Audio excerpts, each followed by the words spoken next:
이름으로 기도하옵나이다. 아멘. 할렐루야. 네. 마태복음 24장은 예수님께서 마지막 때를 준비하는, 또 마지막 때 일어날 일에 대하여서 말씀을 하고 있습니다. 우리가 이 성경은 여러 번 많이 읽어봤지요. 그래서 정말 거짓 선지자들이 나타나고 믿는 자들을 서로 잡아 옥에 가두게 하고 사랑이 식어지면서 믿을 사람이 없는, 그건 여기 이 마태복음 24장에 있는 속에서 좋지 않은 부분의 역할을 내가 할 수도 있음을 소리하면 안 됩니다. 나도 모르는 가운데 미혹의 영에 빠진다든지, 나도 모르는 가운데 거짓 그리스도의 앞잡이가 된다든지, 나도 모르는 가운데 예수를 잘 믿는 거로 생각하는데 착각하고 잘못 믿는 건지, 이런 것들도 나에게까지도 있을지 모른다는 생각을 우리가 항상 해서 늘 성령 충만해서 온전한 분별과 바른 믿음을 가지고 신앙생활을 하지 않으면 안 된다. 사도 바울이 예수 믿는 사람을 잡아 죽일 때 그는 굉장히 자기가 잘했다라고 생각했어요. 하나님 앞에 정말 내가 상급을 엄청 많이 받을 것으로 생각했습니다. 그건 잘못된 생각이죠. 오늘도 우리가 예수를 믿는 데 있어서, 그래서 하나님께서는 우리에게 성령을 보내주시고 성령으로 말미암아 우리 속에서 항상 말씀하게 하십니다. 그 성령의 음성을 듣고 순종하는 저희들 될 수 있기를 주님의 이름으로 축원합니다. 또 성령님께서 말씀하셔도 우리가 보는 관점이 달라지면 안 됩니다. 왜 좌가 생기고 왜 우가 생깁니까? 보는 관점이 달라지기 때문에 그래요. 빨간 안경을 쓰게 되면 사물이 빨간색으로 보입니다. 파란 안경을 쓰면은요, 사물이 파란색으로 보이는 것이에요. 그러면은 안경을 벗은 사람이 이거 빨간색 아니다라고 그래도 빨간색 안경 낀 사람은 그 사람 말이 맞습니까? 틀립니까? 빨간 안경을 썼기 때문에 그 사람 말이 맞는 거예요. 왜? 자기 눈에 분명하게 빨갛게 보이거든요. 자기 눈에 분명하게 파랗게 보이거든요. 이단에 빠지면 그렇게 되는 것입니다. 또 우리가 성령 받고 그네 충만하다 할지라도 내 고집과 내 자아와 내 생각이 잘못 거기에 곁들여 들어가게 되면 보는 관점이 달라질 수도 있습니다. 그래서 철저하게 이 조명을 하나님의 조명으로 봐야 되는데 그게 바로 이 말씀입니다. 그래서 우리가 성경을 매일 봐야 되고 성경 말씀을 바르게 알아야 되고 성경 말씀대로 우리가 순종했는데 바르게 순종해야 됩니다. 그렇지 않으면은 내가 자칫 잘하는데 빨간 안경을 쓰고 빨갛다 계속 우기는 것과 똑같습니다. 그런데 조금 전에 말씀을 드렸듯이 빨간 안경을 쓰고 분명히 빨갛다는 게 자기는 맞죠. 이게 이제 문제가 되는 것입니다. 그래서 왜 목사님은 그렇게 생각합니까? 왜 집사님은 그렇게 생각해요? 왜 방송 설교는 저렇게 하지? 하면서 이 다른 사람의 말에 대해 자기가 이해가 되질 않습니다. 이해가 되질 않아요. 그래서 예수를 믿는다면은 내가 가진 모든 편견을 다 버리지 않으면 우리가 바른 신앙생활을 할 수 없습니다. 그것이 성경에서 우리 보고 죽으라는 것입니다. 내가 죽지 않으면 언제든지 나 때문에 하나님의 영향력이, 예수 그리스도의 영향력이 100% 발휘하지 못하기 때문에 내가 신앙생활 하고 싶은 대로 할 수밖에 없는 것입니다. 내 기준에 맞춰서 신앙생활 할 수밖에 없는 것입니다. 그거는 하나님께서 별로 그렇게 크게 인정해 주지 않습니다. 불쌍히 여기서 기도를 응답해 줄 수도 있고 불쌍히 여기서서 우리를 돌아보시기도 할 수 있으리라 저는 믿어요. 사랑하시기 때문에. 그러나 큰 영향력을 나타낸다든지 아니면 말씀에 있는 놀라운 축복과 하나님으로 말하면 놀라운 강력한 역사가 나타나기는 어렵다라고밖에 말씀드릴 수 없죠. 자, 마지막 때 살아가는 우리들, 마지막 시대를 살아가는 성도들, 여기 마태복음 24장에 다 말씀이 되어 있습니다만 몇 가지 성경을 통해서 우리가 요약을 하면서 꼭 한번 또 보도록 하겠습니다. 자, 그래서 첫 번째 뭐라고 그랬죠? 희생을 감수하라. 이 예수 믿고 제일 믿는 게 제일 먼저 우리 희생입니다. 그러니까 예수님께서 제일 먼저 한 게 뭐냐면은 누가복음 9장 23절입니다. 볼까요? 시작. 또 무리에게 이르시되 아무든지 나를 따라오려거든 자기를 부인하고 날마다 제 십자가를 지고 나를 쫓을 것이니라. 이게 어려운 것입니다. 예수 믿는 이게 첫 번째 문이죠. 이 문을 들어가야 됩니다. 이게 굉장히 쉽다 어렵죠. 근데 이 문만 들어가면 그 다음부터는 사실은 좀 쉽습니다. 근데 사실 어떻게 보면은요, 우리가 주님 오시는 그날까지 이 문에서 계속 머뭇거리는 사람도 있겠어요, 없겠어요? 있단 말입니다. 예.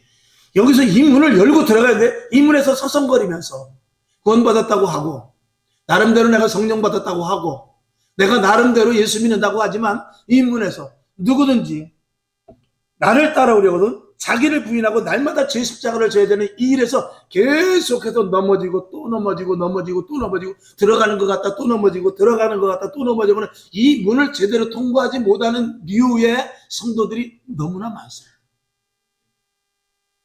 여기를 이 문을 넘어가야 되는데 이게 참 정말 이 문을 넘어가 물과 성령으로 거듭나서 하나님이 주시는 신령한 것을 받아야 되는데 이 문을 넘지를 못합니다. 이거는 목회자도 장담할 수 없습니다. 목회자 역시도 마찬가지고 성도들은 말할 것도 없고요. 그래서 희생을 감수해야 되는데 이 희생을 감수하기 위해서는 제 십자가를 져야 됩니다. 성도의 길은 고난과 희생의 길이 대부분입니다. 그런데 고난과 희생의 길, 여러분 왜 고난과 희생의 길이 있어야 됩니까? 우리는요 고난과 희생의 길이라는 것이 사실은 상대적입니다.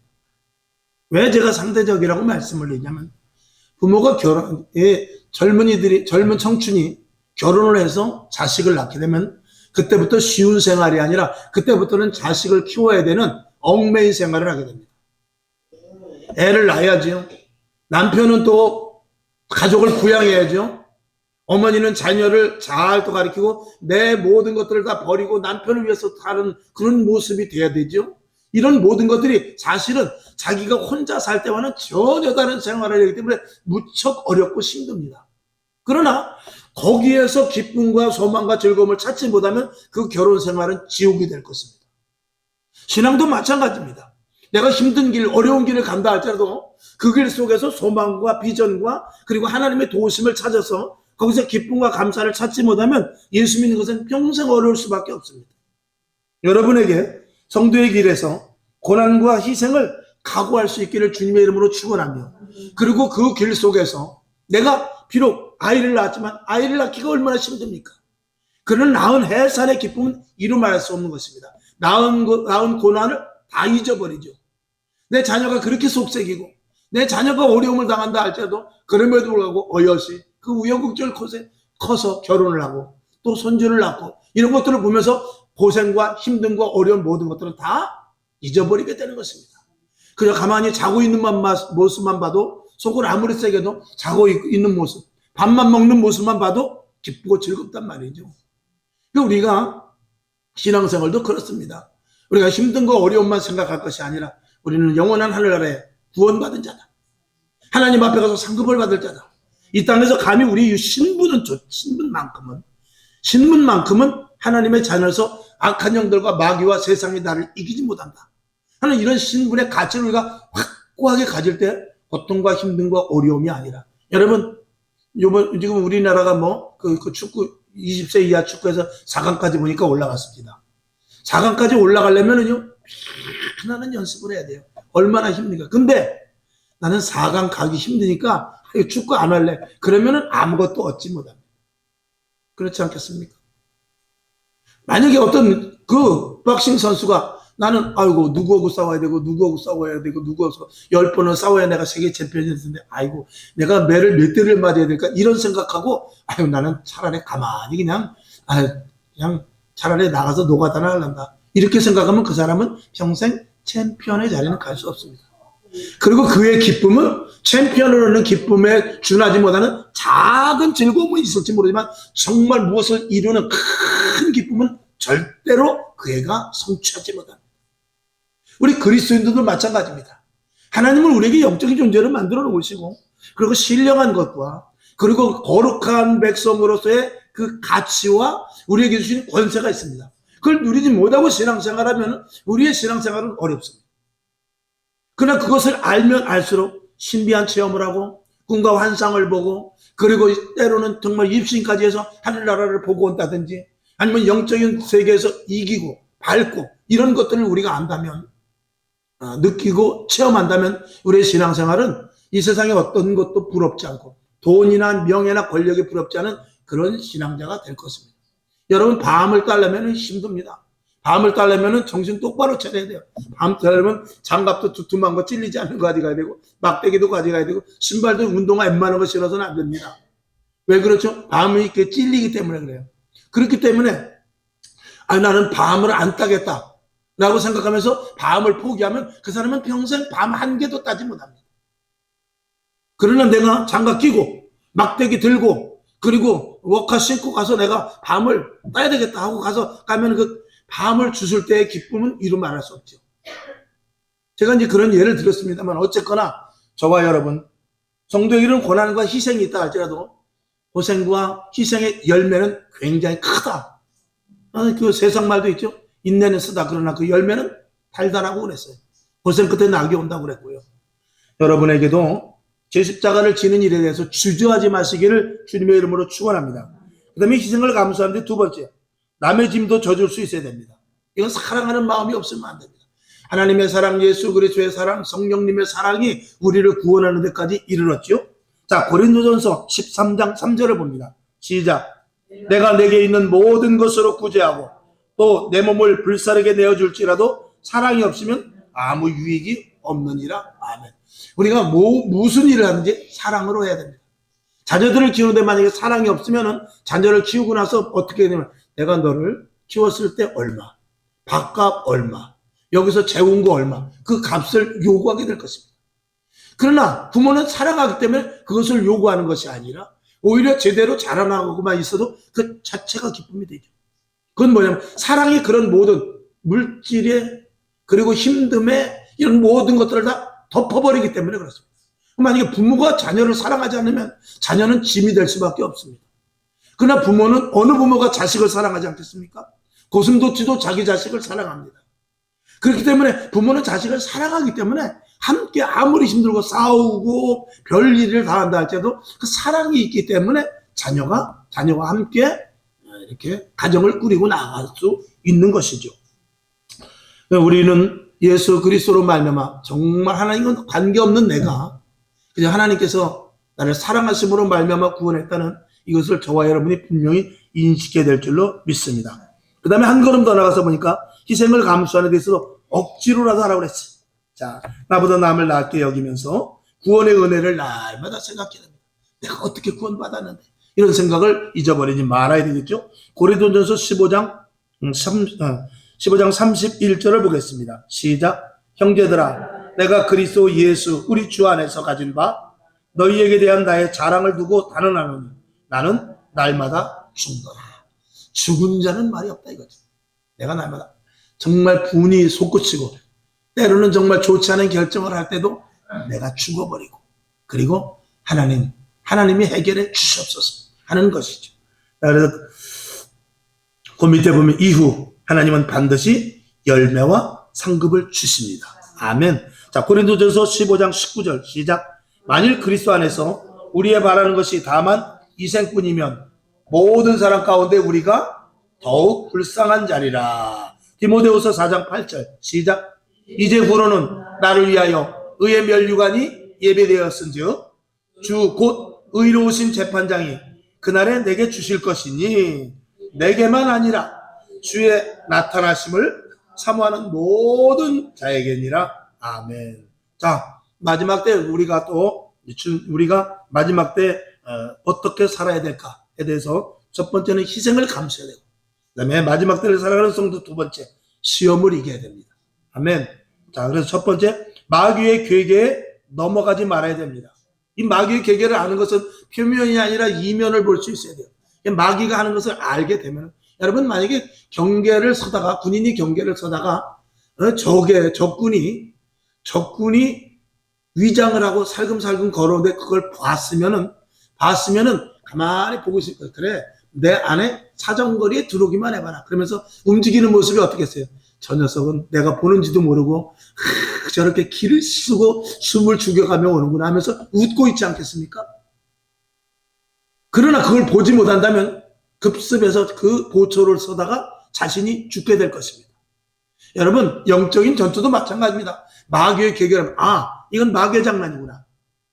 이건 마귀가 나를 넘어뜨리려고 하는 것이구나. 이건 마귀가 교회를 흔드는 일이구나. 이건 마귀가 내 직분을 가지고 장난치는 것이구나. 돈으로, 명예로, 권력으로, 그리고 여러 가지로 나를, 자녀로, 이런 것들로 나를 넘어뜨리려고 하는구나. 이걸 알게 되면 우리는 능히 이길 수 있을 줄로 믿습니다. 그래서 표면이 아니고 이면에서 일하는 것, 하나님의 일도 마찬가지고 마귀의 일도 마찬가지고 표면 말고 이면에서 무슨 일을 하는가를 볼 수 있고 알 수 있는 여러분 될 수 있기를 주님의 이름으로 축원합니다. 그러면 반드시 시험을 이길 것입니다. 야고보서 1장 2절 시작. 내 형제들아 너희가 여러 가지 시험을 만나거든 온전히 기쁘게 여기라. 아멘. 물론 이 야고보서 말하는 것은 시험을 이김으로 말미암아서 더 큰 하나님의 믿음의 장성한 분량에 이르는 자가 되기 때문에 그렇습니다만 시험과 유혹 이 모든 것들을 다 이겨야 될 줄로 믿습니다. 그다음에 시험을 이기기 위해서는 욕심을 버려야 되죠. 이 모든 것들은 유혹에서부터 나옵니다. 이 유혹은 두 가지 유혹입니다. 외적으로 오는 유혹과 이 내면에서부터 유혹이 있습니다. 이 내면에서부터 유혹은 자기가 항상 흔들리는 것이죠. 아, 이게 맞나? 저게 맞나? 저 사람이 왜 나한테 그러지? 뭐 이렇게 하면서 이 내면에서 흔들리는 것이 있고 이 외적으로 흔들리는 것은 물질 또 그 다음에 어떤 압박 그리고 나는 원치 않는데 외부의 요인으로 인해서 흔들리는 그런 부분들이 있습니다. 이런 유혹이나 욕심 이런 모든 것들을 내적이든지 외적이든지 다 이겨낼 수 있기를 주님의 이름으로 축원합니다. 특별히 디모데전서 6장 10절을 한번 볼까요? 시작. 돈을 사랑함이 일만하게 뿌리가 되나니 이것을 사모하는 자들이 미혹을 받아 믿음에서 떠나 많은 근심으로써 자기를 찔렸도다. 아멘. 교도소 가서 범죄자들의 99% 이상이 다 무엇 때문에 그러냐면 처음엔 거의 다 돈 문제가 연결되어 있습니다. 뭐 누가 그러죠? 돈하고 여자 문제 때문에 그렇다. 그것이 죄로 말미암아서 모든 죄의 근원은 돈과 여자다. 이제 그런 말인데 거의 모든 것들에 그런 것들도 이 여자라고 하는 것도 사실은 돈이 섞여 있는 것입니다. 이 돈은 일만하게 뿌리가 되는 것이 사실입니다.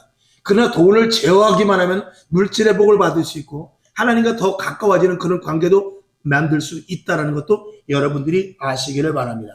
그 다음에 사탄을 이기려면 아까 서두에서 말씀을 드렸습니다만 마귀의 계계를 첫 번째 마귀의 계계에 넘어가지 말아야 되지만 그 다음에 비슷한 맥락에서 세 번째 영적인 눈이 일단 뜨여져야 돼요. 영적인 눈이 여러분이 활짝 뜨여질 수 있기를 주님의 이름으로 축원합니다. 그래서 분별을 해야 되죠. 움직인다 할지라도 저것이 아군인지 적군인지 모르면 이 큰일 나는 것입니다. 아군인지 적군인지 분별을 할 수 있어야지 무조건 움직인다고 쏴버렸다면 큰일 나는 것이죠. 또 멧돼지인지 진짜 적인지 이걸 알아야 되지 않겠습니까? 멧돼지면 괜히 쏠 필요는 없는 것이죠.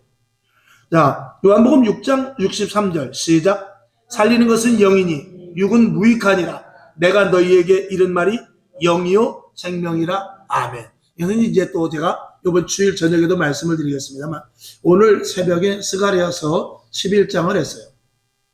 거기 보면 가련한 양이 나와요. 가련한 양. 그건 이제 제가 이제 이번 주일날 말씀을 선포할 것인데 이 분별하지 못하게 되면은 잡혀 먹습니다. 분별하지 못하게 되면은 하나님의 말씀을 붙잡고도 또 내가 구원을 받았다 할지라도 제대로 분별하지 못하면 이리에게 끌려갈 수도 있는 것입니다. 그래서 양은 목자의 음성을 들어야 됩니다. 우리 안으로 들어가려면 들어가야 돼요. 밖으로 나와라. 그러면 나와야 돼요. 난 나가기 싫습니다. 난 들어가기 싫은데요. 난 지금 해야 될 일이 있기 때문에 안 들어갈래요. 그러면 아니야 들어가야 돼. 아니 나는 지금 안 들어간다니까요. 아유 왜 목사님은 자꾸 들어가라 그래요. 나 안 들어갈 거예요. 여기 바깥에 괜찮아요. 자기는 괜찮을지 모르지만 목자의 입장에서는 들어가야 되는 것입니다. 그래야 이리에게 물려주지 않는 것입니다. 이제 이런 것들이 개인적인 신앙에서부터 목자와 계속해서 이 어긋나는 일들이 지금 이 시대에 많이 일어나고 있습니다. 그래서 이 순종이 굉장히 어려운 것입니다. 이 순종에 넘어서 복종까지 가야 되는데 이 굉장히 어렵습니다. 그건 저도 마찬가지입니다. 하나님의 말씀 앞에 온전한 순종과 온전한 복종이 없으면 주의 종으로서의 온전한 하나님의 은혜 가운데 목회할 수 없는 것이 분명합니다. 자, 그 다음에 작은 네 번째, 오직 예수뿐임을 분명하게 인식해야 됩니다. 그래야 시험을 이길 수 있죠. 자, 고린도전서 2장 2절 시작. 내가 너희 중에서 예수 그리스도와 그의 십자가에 못 박히신 것 외에는 아무것도 알지 아니하기로 작정하였음이라. 아멘. 이 진리의 서라 이렇게 썼는데 우리는 십자가를 안 지고 하는 방법이 있을까? 고통과 고난의 길을 좀 피하면서 할 수 있는 일은 없을까? 이렇게 생각합니다. 물론 우리가 어린아이를 낳는 데 있어서 뭐 재앙결계를 할 수 있어요. 그것도 쉬운 일은 아니지 않습니까? 우리가 하나님의 일을 하는 데 있어서 피하는 것은 한계가 있습니다. 조금씩 우리가 하나님께서 우리가 우리의 약함을 아시고 피할 길을 주실 수는 있어요. 그러나 우리가 분명히 해야 될 것, 분명히 해야 될 일은 분명히 해야 됩니다. 밥이 아무리 급해도 밥을 해 먹으려면 반드시 불에 가열을 해야 돼요. 요즘 뭐 취사가 그 밥통이 좋아가지고 16분인가 15분에 급속하게 되는 밥도 또 있더구만요. 근데 먹어보면은요, 25분에 되는 밥하고 15분에 되는 밥하고는 맛이 좀 틀리더라고요. 그건 그런 거예요. 하나님 앞에도 마찬가지입니다. 우리는 예수 그리스도의 진리의 말씀 그대로 가야만 하나님이 주시는 진리의 말씀에 의한 복을 받을 수 있고 영적인 권세나 그리스도인으로서의 파워도 마찬가지인 것입니다. 그래서 오직 예수만 바라볼 뿐만이 아니라 예수 그리스도의 방법으로 해야 된다는 것을 말씀을 드리죠. 그래야만 시험을 이길 수 있습니다. 편법은 없습니다. 자, 그러면 세 번째, 마지막을 살아가는 성도들의 자세. 세 번째, 고난을 이겨라. 물론 시험을 이겨라, 고난을 이겨라 같은 말일 수 있습니다만 비슷한 맥락에서 한번 우리가 한번 나눠보고자 합니다. 첫 번째, 고난받을 준비도 우리가 하고 있어야 돼요. 이거는 초신자들에게는 참 어려운 이야기입니다. 그러나 우리가 적어도 예수를 수년간 믿고 수십 년 믿었으면 이거는 언제든지 감수해야 돼요. 사도 바울은 로마에까지 가는 데 있어서 그냥 쉽게 갈 줄 알았죠. 그러나 그렇지 않습니다. 로마에까지 가는데 로마에 가서 전도하는 것보다 더 힘든 고생을 했어요. 어찌 보면 사도 바울은 로마에 가서 복음을 전하라고 했지만 로마에 가서 복음을 전하는 그 길 가는 과정이 하나님의 테스트였죠. 그리고 그것이 훈련이었단 말입니다. 그 훈련을 받아야 로마에 가서 복음을 전하는 것인데 로마까지 가는 동안에 그 기간 배가 정말 파선을 당하고 그리고 같이 가는 그 배 선장도 말도 듣지도 않고 여러 가지 어려움이 굉장히 많았습니다. 그러나 그런 일들이 다 로마에 가서 복음을 전하는 그 훈련 과정이 되었다는 것이죠. 저와 여러분도 마찬가지입니다. 고난의 준비를 하라는 것은 자, 예를 들어서 내가 등산을 간다 하면은 내일 아침에 등산을 간다고 그냥 자는 사람 없습니다. 운동화도 준비해야 하죠. 그리고 오이라도 몇 개 사놔야죠. 물이라도 한 병 사놔야죠. 모자도 선크림도 발라야 되죠. 그리고 옷도 무엇을 입고 갈까 준비를 해야만 산에를 갈 수 있습니다. 그거는 고난이 아닙니다. 아유 귀찮은데 그냥 갈까? 그럴 수는 없는 거란 말이죠. 우리가 예수 그리스도를 믿는 데 있어서 고난을 이기기 위해서는 반드시 고난받을 준비가 필요합니다. 어떤 분이 그런 말을 했어요. 미래는 기다리는 것이 아니다. 미래는 기다리는 것이 아니고 준비하는 것이라 그랬어요. 미래는 준비하는 것이지 기다리는 게 아니라는 것입니다. 기다린다고 미래가 오는 것이 아니라 미래는 나에게 오지 않습니다. 날마다 현재입니다. 내일 되면 또 오늘이에요. 내일 되면 또 오늘이에요. 그러나 준비한 자는 미래를 풍성하고 왕성하게 맞이할 수 있습니다. 준비한 자만이. 밭을 가려고 준비한 자가 밭을 갈 수 있는 거예요. 산에 올라갈 수 있는 준비를 한 자가 산에 올라갈 수 있는 것입니다. 준비되지 못하면 미래는 아무런 의미가 없습니다. 밭을 가려고 해도 밭을 갈 준비를 해놓지 않으면 그 다음날 밭은 그대로 있고 나는 하나도 밭을 갈지 못합니다.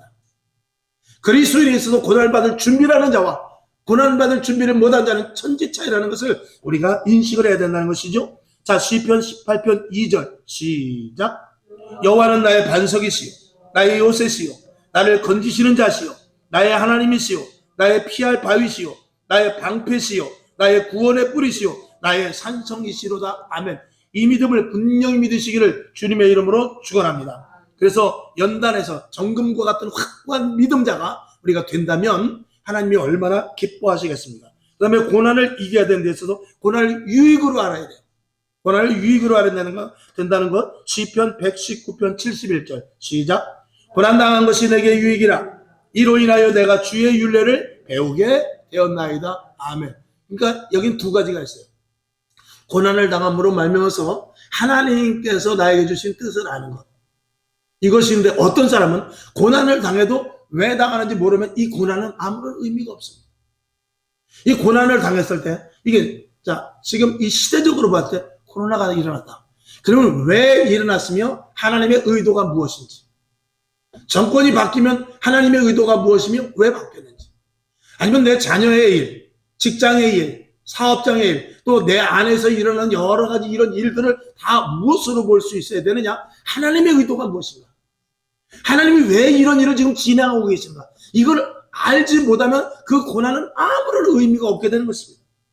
그래서 고난으로 하나님의 뜻을 알 수 있는 여러분 될 수 있기를 주님의 이름으로 축원합니다. 학교에서 시험을 왜 봅니까? 시험 보고 오늘도 빵점, 내일도 빵점, 그 다음날도 빵점, 또 오늘 30점, 내일도 30점, 그 다음 달도 30점. 그러면 의미가 없죠. 그럼 시험 보는 의미가 아무런 의미가 없습니다. 시험을 봄으로 말미암아서 실력이 향상이 돼야지. 향상이 되지 않으면 안 됩니다. 예를 들어서 우리 반에 50명이 있는데 100점 맞은 사람이 10명, 또 50점 맞은 사람이 10명, 그 다음에 또 빵점 맞은 사람이 10명, 쉽게 얘기해서 30명이 있다고 칩시다. 근데 그렇게 됐어도 그 다음 달에 똑같이 등수는 변함이 없다 할 때도 그 다음에는 100점 맞은 사람이 10명, 그 다음에 90점 맞은 사람이 10명, 그 다음에 70점 맞은 사람이 10명, 이렇게 올라가야지. 항상 등수가 그대로 있다고 해서 점수까지 안 올라가면 안 된단 말입니다. 무슨 말인지 아시겠죠? 등수는 그대로 있다 할지라도 점수는 올라가야 될 줄로 믿습니다. 그 저와 여러분이 항상 이렇게 신앙과 믿음으로 오늘도 이렇게 살아가지만 보이지 않게 믿음이 자라나고 있어야 돼요. 자라나고 있으면 안 된단 말이죠. 자, 그 다음에 작은 세 번째, 고난을 이기면 반드시 상급이 있음을 알아야 됩니다. 그래서 마지막 대로 갈수록 뭐가 있어야 된다고 그랬죠? 인내가 필요하다고 그랬어요. 자, 요한계시록 2장 10절 시작. 내가 장차 받을 고난을 두려워 말라.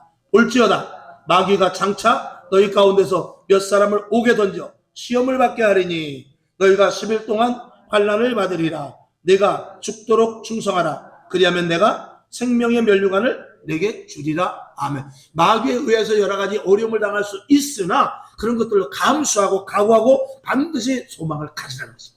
상급이 있을 것을 분명히 기대하라는 것이죠. 아멘.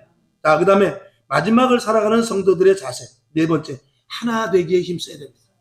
오합지졸은 안 됩니다. 숫자가 많다고 되는 것이 아닙니다. 연합, 하나, 일치가 되지 않으면은 그 전쟁은 언제든지 패할 수밖에 없습니다. 우리 안에서도 그래도 우리도 사람이 그렇잖아요. 우리가 무슨 일을 하면 이 마음을 집중해야 되죠. 우리의 마음을 단단히 가져야 되죠. 우리의 심중을 굳게 해야 되죠. 그래서 마음의 생각을 다 하나로 모아야 되죠. 야, 어디로 갈까? 무엇을 할까? 이런 것들을 혼란에 빠지지 말고 하나를 결정을 해야 됩니다. 한 곳으로 마음을, 그래, 내가 그러면 동으로 가려고 그러는데 동서남북 중에서 서로 가야 되겠다. 그러면 서쪽으로 갈 준비를 이 온 몸이 다 해야 됩니다. 그래서 작은 첫 번째, 혼자 할 수 있는 일은 없다. 이건 분명히 생각해야 돼요. 이건 가장 중요한 것이 먼저 가족에서도 마찬가지입니다. 가족은 잠만 자는, 가정은 잠만 자는 곳이 아닙니다. 온 가족이 하나가 되어서 슬기롭게 세상을 이기는 가정이 돼야 돼요.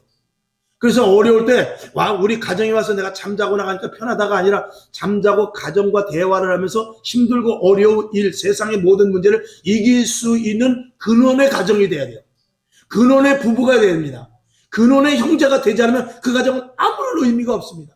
교회도 마찬가지입니다. 우리가 교회 다니면서 나 혼자만의 위안을 받는 것이 아니라 교회를 다짐으로 말하면서 영적인 전투에서 이길 수 있는 하나님의 그 거대한 물결 속에 들어가서 하나님이 일하심 속에 함께 우리가 전진해 나가는 이런 모습이 우리에게 있어야 되는 것이죠. 그것이 없으면 안 된단 말이죠. 자, 고린도전서 12장 20절을 봅니다. 시작. 이제 지체는 많으나 몸은 하나다. 여러분, 우리 저와 여러분 다 이렇게 각자지만 우리 성광교회라는 예수 그리스도의 몸에 각 지체에 붙어있는 한 몸이라는 사실을, 그래서 연합되는 하나라는 사실을, 일치되어야 된다는 사실을 놓치지 마시기를 주님의 이름으로 축원합니다. 그 다음에 두 번째, 하나님에 대한 것인데 하나님도 하나다 그 말씀이죠. 자, 성부와 성자와 성령님이 함께 하셨습니다. 성경에 모든 일어나는 일은 예수님 혼자 하시지 않습니다. 하나님 혼자 하시지 않습니다. 성령님이 개별적으로 역사하시지 않습니다.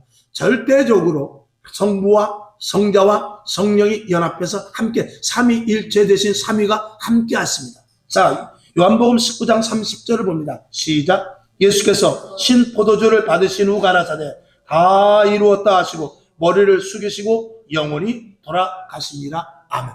눈으로 보이는 현상, 예수님 홀로 십자가에 못 박혀 돌아가신 것 같지만 창세전부터 이미 이런 일들이 예정되었고 하나님께서 다 계획하셨고 예수님께서 이 일을 준비하셨으며 성령님께서 이 일을 다 이행하시는 것입니다. 그리고 우리에게 무한한 권세를 주시는 일까지 다 하나님께서 하시는 일들 속에 들어가 있습니다. 그래서 성부, 성자, 성령 그 삼위가 한 일을 하시고 그리고 우리와 더불어서 예수님께서 요한복음에 있는 대로 내가 내 안에 내가 내 안에 그리고 내가 아버지 안에 아버지가 내 안에 있는 것 같이 너희가 나와 함께 하리라. 우리가 성부, 성자, 성령님의 하나님의 그 속에 우리도 함께 연합이 된다는 사실. 그래서 이 교회라는 곳에 붙어 있을 때는 이 교회를 그래서 특별하게 예수님의 몸이라고 그러는 것입니다. 예수님은 지금 어디 계시냐? 하늘 보좌 우편, 하나님 우편에 계십니다. 그러나 이것을 이 땅에서 예수 그리스도의 몸이라고 하는 것은 이 땅에 예수 그리스도의 몸으로서의 가치를 두는 것입니다. 그 가치를 두고 예수님이랑 똑같은 가치를 두고 우리들을 예수 안에 집어넣는 것입니다. 그래야 하나님과 예수님과 성령님 안에 우리가 들어가 있는 그런 모습이 되는 것이죠. 그래야 우리가 권세가 있고 능력이 있으며 마귀를 이기고 세상에서의 존재와 가치를 갖게 되는 것입니다. 아멘. 매우 중요한 말씀입니다. 그 다음에 세 번째, 교회는 공동체라는 인식을 분명히 알아야 됩니다. 주님과 한 몸, 성도들끼리 한 몸. 방금 말씀드린 대로 그대로입니다. 로마서 8장 28절 시작. 우리가 알거니와 하나님을 사랑하는 자, 곧 그 뜻대로 부르심을 입은 자들에게는 모든 것이 합력하여 선을 이루느니라. 아멘. 우리가 때로는 힘들어 넘어질 때도 있고 때로는 우리가 침륜에 빠질 때도 있습니다. 그럼에도 불구하고 성령님께서 우리를 채근하시죠. 일어나야지. 일어나라. 일어나. 이렇게 말씀하십니다. 하나님께서는 또 기다리고 계시고 예수님께서 은혜를 주셔서 우리들에게 원위치로 돌아올 수 있게 하시는 그런 분이죠. 그래서 하나님이 일을 조금 전에 말씀을 드려도 하나님께서 오늘도 일하십니다. 내일도 일하실 일이 있어요. 하나님이. 오늘도 올 한 해 하나님이 하실 일이 있고 올 한 달에 이번 달 한 달에 하나님이 하실 일이 있어요. 그 일 속에 누구와 함께 하시냐? 성령의 사람들과 함께 하십니다. 하나님의 자녀들과 함께 하십니다. 그 일 속에 우리가 내가 직장에 가 있든지 가정에 있든지 내가 교회에서 저 같은 경우에 목회를 한다든지 하지만 하나님의 일을 지금도 점진적으로 해나가는데 주님 오시는 그날까지 해야 될 일을 우리가 지금도 점진적으로 해나가고 있는 것입니다. 진행형이란 말입니다. 내가 오늘도 직장에서 열심히 일하지만 주님 오시는 그날까지 내가 해야 될 일을 하는 것입니다. 하나님이 하시는 일 속에 내가 들어가 있다는 것이죠. 이런 소속감을 가져야 돼요. 이런 그 어떤 연합된 모습 위에서 내가 움직여진다는 것을 저와 여러분이 분명히 인식하시기를 주님의 이름으로 축원합니다. 그 다음에 마지막을 살아가는 성도들의 다섯 번째 오실 주님 맞을 준비를 해라. 이게 또 역시 중요한 말씀이죠. 그러기 위해서는 첫 번째로 늘 깨어 있어야 됩니다. 자, 요한계시록 16장 15절 시작. 보라, 내가 도적같이 오리니 누구든지 깨어 자기 옷을 지켜 벌거벗고 다니지 아니하며 자기의 부끄러움을 보이지 아니하는 자는 복이 있도다. 아멘. 항상 전신갑주를 취하고 신부의 옷을 입고 정결한 모습으로 신부 화장하듯이 있으라 그 말입니다. 신부가 옷을 다 잊어버리면 큰일 납니다. 신부가 화장을 지워버리면 안 됩니다. 항상 준비를 하고 있어야 되죠. 그러니까 이거는 기도와 말씀으로 준비를 늘 하고 있어야 된다라고 말씀을 드릴 수 있죠. 그 다음에 두 번째, 신부와 같이 이 정결해야 되는 것. 우리가 옷도 잘 입고 화장도 잘해야 되지만 우리 심성이 정결해야 되는 것이죠. 그래서 거룩과 성결은 하나님의 자녀로서의 가치인 것입니다. 자, 요한계시록 21장 2절 시작. 또 내가 보매 거룩한 성 새 예루살렘이 하나님께로부터 하늘에서 내려오니 그 예비한 것이 신부가 남편을 위하여 단장한 것 같더라. 아멘. 날마다 우리는 죄를 질 수밖에 없는 존재입니다. 우리는 약해요. 죄에 취약한 자들입니다. 그러나 주 예수 그리스도의 보혈의 피가 오늘도 흘러서 그 피 속에 우리가 들어가 날마다 회개하고 같은 죄를 번복지 않기 위해서 애쓰며 날마다 기도와 말씀으로 우리가 정결한 모습으로 가기 위해서 물로 씻어 말씀으로 씻어 그러지 않습니까? 우리가 날마다 기도하고 내 자신을 돌아보면서 거울과 같이 말씀을 보면서 내 자신을 정결케 해나가는 것이 우리 그리스도인에게 있어서 분명하게 중요한 것이라는 것을 말씀을 드립니다. 여러분 더욱더 거룩함에 참여되기를 원합니다. 더욱더 성결한 신부와 같이 되기를 원합니다. 정결한 신부와 같이 될 수 있기를 주님의 이름으로 축원합니다. 죄는 멀리하고 말씀을 따라 살기를 다시 한번 주님의 이름으로 축원합니다. 그 다음에 기름을 준비하라고 그랬는데 이건 성령의 충만함이죠. 자, 데살로니가전서 5장 16, 17, 18 시작. 항상 기뻐하라. 쉬지 말고 기도하라. 범사에 감사하라. 이는 그리스도 예수 안에서 너희를 향하는 누구의 뜻입니까? 하나님의 뜻이라는 것입니다.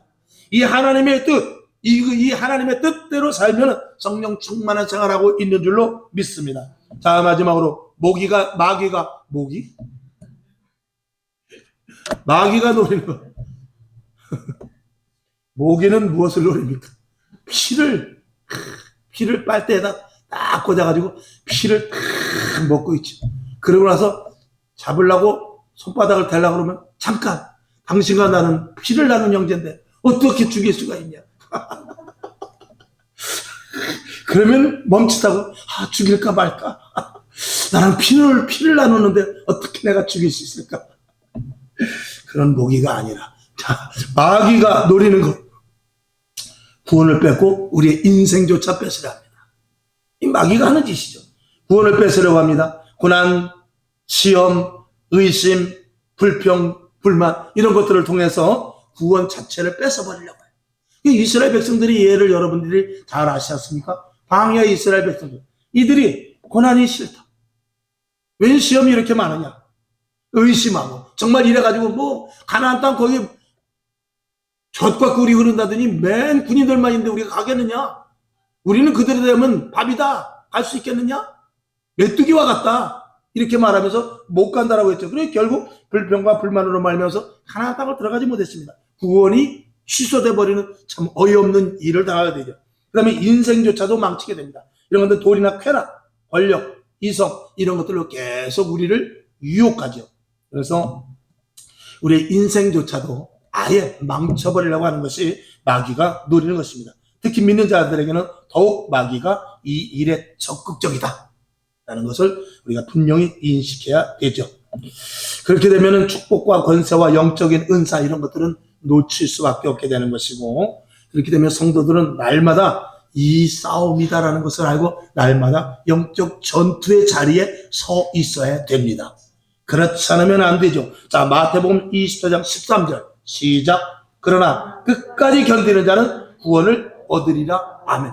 이미 하나님께서 예수 그리스도로 말미암아 이겨놓은 전쟁이다라는 생각을 하고 끝까지 우리는 전투에 임해야 될, 영적인 전투에 임해야 될 줄로 믿습니다. 그래서 마지막 때 준비 결론으로 날마다 성경보 묵상하며 순종하기를 힘쓸 수 있기를 주님의 이름으로 축원하며, 아울러 예배 중심의 생활, 교회 중심의 생활 할 수 있기를 주님의 이름으로 축원합니다. 기도하겠습니다. 아버지 하나님 감사합니다. 마지막 때를 살아가는 성도들에게 주시는 말씀, 희생을 감수하고 시험을 이기며 고난을 이기고 하나 되기를 힘쓰며 오실 주님을 맞을 준비를 하고 마귀가 노리는 것에 대해서 항상 우리가 무엇인지를 알고 마귀의 계획에 넘어가지 않는 믿음의 종들 되게 하여 주시옵시고, 날마다 무시로 기도하고 애쓰며 그리고 날마다 주님을 인식하며 살아가는 믿음의 종들 되게 하여 주시옵소서. 성령 충만함이 있게 하여 주옵소서. 예수님의 이름으로 축복하며 기도하옵나이다. 아멘. 주기도문하고 하나님, 마지막 때를 살아가는 저희들에게 더 큰 은혜를 주셔서 능히 이기게 하옵소서. 이렇게 기도하고 일어나시기를 바랍니다. 하늘에 계신 우리 아버지여, 이름이 거룩히 여김을 받으시오며 나라의 임하옵시며 뜻이 하늘에서 이룬 것 같이 땅에서도 이루어지이다. 오늘날 우리에게 일용할 양식을 주옵시고 우리가 우리에게 죄진 자를 사하여 준 것 같이 우리 죄를 사하여 주옵시고 우리를 시험에 들게 하지 마옵시고 다만 악에서 구하옵소서. 대개 나라와 권세와 영광이 아버지께 영원히 있사옵나이다.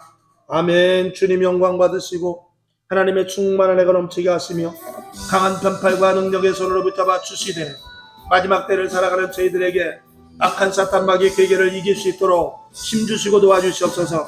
더 희생하게 하시고 시험을 날마다 이기게 하시며 고난 가운데서도 주님을 놓치지 않게 하시고 더욱더 그리스도 한 몸 하나가 되기를 원하오며 오실 주님을 언제든지 맞이하여 오늘 주님이 오신다 할지라도 반가이 맞이할 수 있도록